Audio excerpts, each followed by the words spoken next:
বেনামাজির সাথে আমাদের আচরণ কি হবে? আপনার এলাকায় বেনামাজি আছে? বেনামাজি কাফের। বেনামাজি কি? কাফের। কাফের।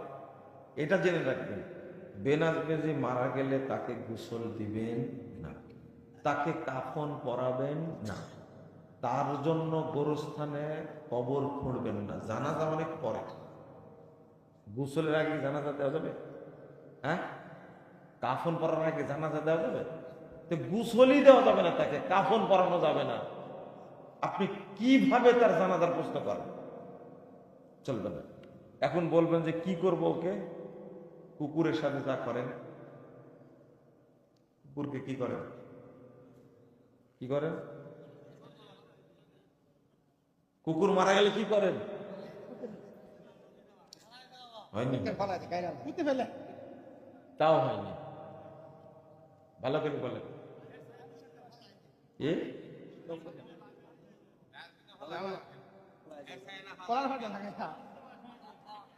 হ্যাঁ,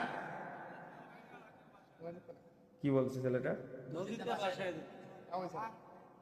উত্তর হয়নি। উত্তর হয়নি।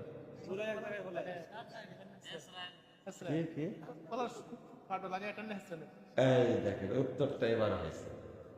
এতক্ষণ বলতে পারবেন না, শুধু পুঁতায় দিবেন, ফেলে দিবেন। ওকে কি করে নিয়ে যাবেন?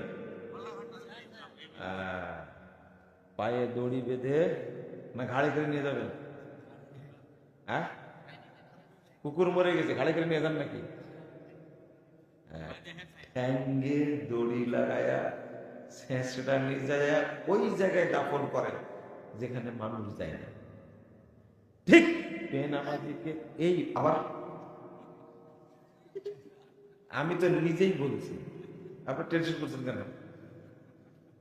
ঠিক এইভাবে ওকে কোনো সম্মান দেওয়া যাবে, এইভাবে দূরে নিয়ে যাবেন, যে পুঁতে দিবেন, মাটি সমান করে দিবেন, কেউ যেন বুঝতে না পারে এটা কবর।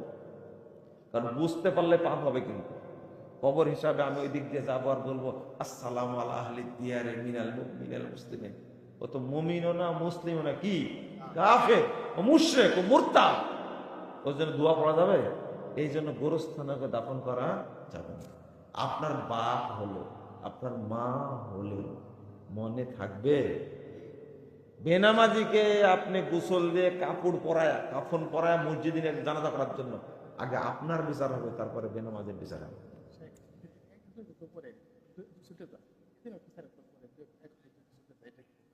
আস্তাগফিরুল্লাহ, কি কথা!